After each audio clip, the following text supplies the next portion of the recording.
QuickBooks Pro Plus Desktop 2022 presentation item lists. Get ready because we bookkeeping pros are plussing up the hilltop with QuickBooks Pro Plus Desktop 2022. Here we are in our free QuickBooks sample file, sample rock castle construction, going through the setup process, view dropdown, open Windows list on the left-hand side, company dropdown, home page in the middle, maximizing the home page to the gray area, reports dropdown, company and financial, taking a look at the balance sheet standard. I'm going to magically make the font 14.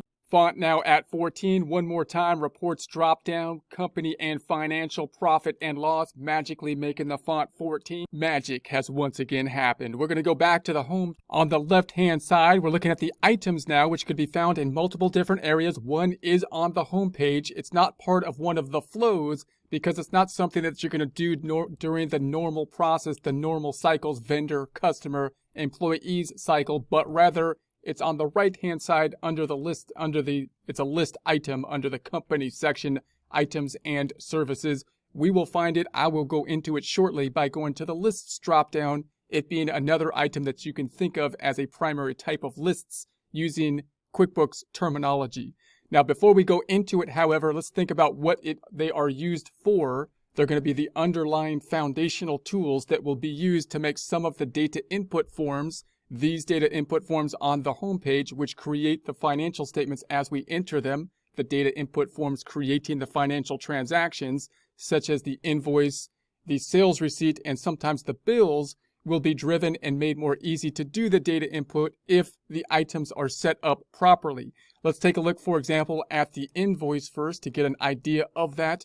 I'm going to go back to the prior invoice. We took a look at invoices in the past. As we analyzed the transaction on the invoice, we noted that the transaction can be quite complex, even though the data input can be quite easy. You can imagine this situation if, for example, when you go to the grocery store, you check something out at the grocery store. If the grocery store, even just simply the scanner, can determine the proper item, and if the item has been set up in order to populate the transaction, the scanner, in essence, we can basically automate then the transaction from that point in time to help us record the transaction, even though it can be a fairly complex transaction. However, that can only take place if the items have been set up properly.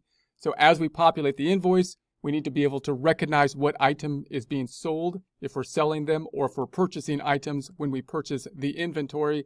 And then we need to make sure the item is set up such that when we populate the item, it will then calculate the proper amount and record it to the financial statements in the proper way. So the two types of items we'll typically be thinking about are service items, meaning if, for example, you're a bookkeeper or you're a lawyer or something like that, you might then charge for your services that you will have. We want to have the service item. The most basic service item might be, I'm just going to charge an hourly rate.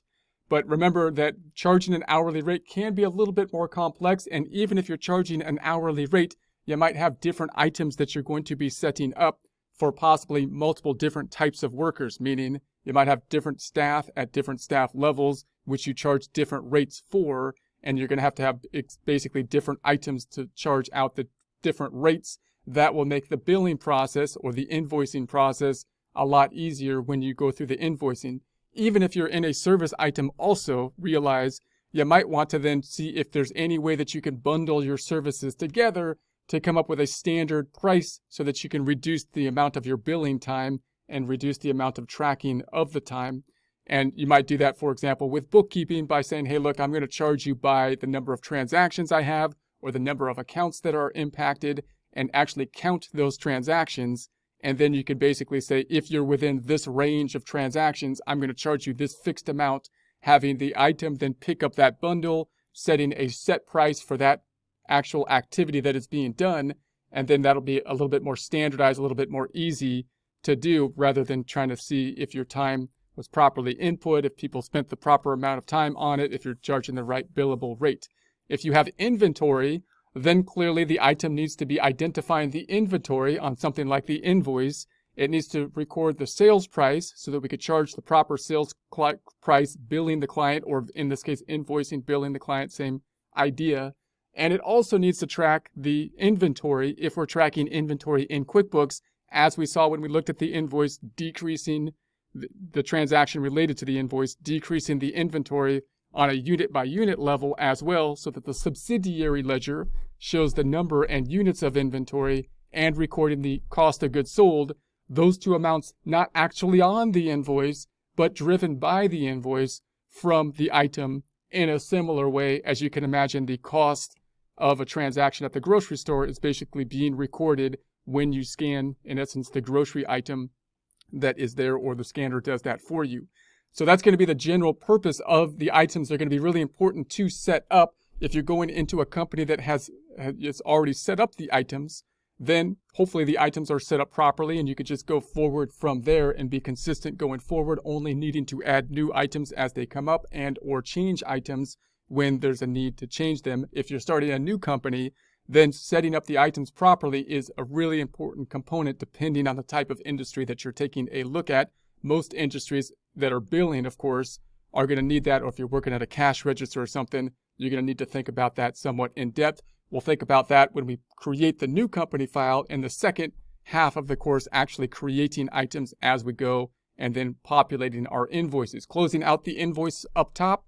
Also note that those items will be used in a similar fashion in the create sales receipt, that being the one that you could think of like at a cash register, where you're still going to use the items to charge. You might use it also with a bill here, or when you receive inventory from the purchase order. When you purchase the inventory, and in that case, you're purchasing the inventory instead of selling it, that you will then mark up and sell at a later point.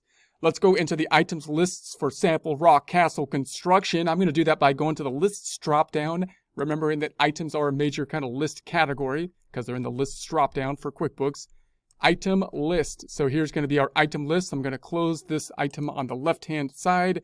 And now, obviously, there's a specialized industry for Castle Rock with a construction job costing kind of system. So they might have a little bit different format or structure or need. It would be easiest to think about items for service item and then level up with complexity, possibly inventory items where we purchase, mark up, and then sell, and then possibly manufacturing items or construction items. Job cost types of systems can be a little bit different and a specialty in and of themselves. But in essence, you see we have service items up top. Those are going to be items that don't have to go to the added level of tracking the inventory. So we're just charging for those. We have the inventory part items. These items are going to be tracking the inventory, meaning I want to create a subledger with these items and track the inventory with it.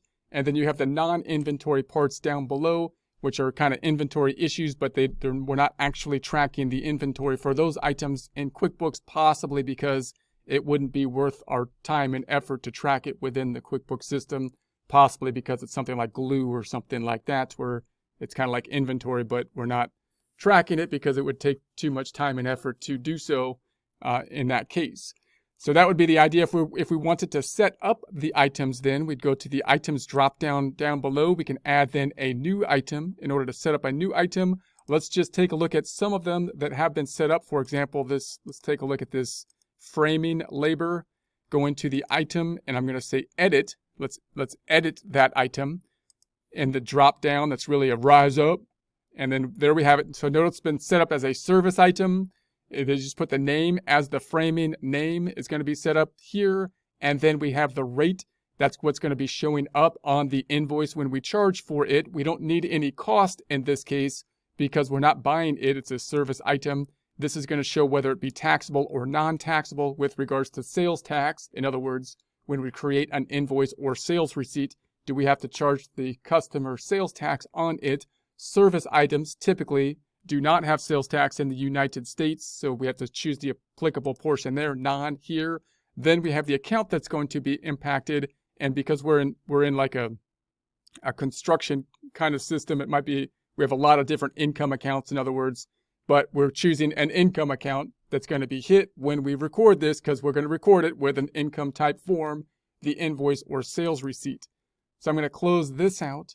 Then we got the more complex inventory part. Let's look at the inventory part down below. I'm going to go to the item drop down, rise up, and go to edit that one, edit it. This one looks a lot more complex. Let's just tab through it here. We got the name, we got the sub item, manufacturer part number if applicable, and then down here we've got the description. These are the descriptions that are going to be on the purchasing forms, the purchase order that we create when we purchase the inventory or the bill. And then we've got the cost. This is how much we purchase it for. So this is what we buy, what we're going to buy per unit for. And that account then is going to go to the cost of goods sold account. And then we've got the preferred vendor, meaning when we sell it, the cost of the inventory going down is going to be expensed for the cost, not the sales price to the cost of goods sold. And then we got the preferred vendor that could be applicable, who we usually buy this from. And then we've got the description on the sales transaction, usually the same, but it could be different because you might have something different on your invoices and your sales receipts as you do on the purchase order and bills when you buy the inventory as opposed to when you mark it up and sell it. Notice there's no sales price here. That would be because you're going to plan on possibly populating the sales price as you sell it.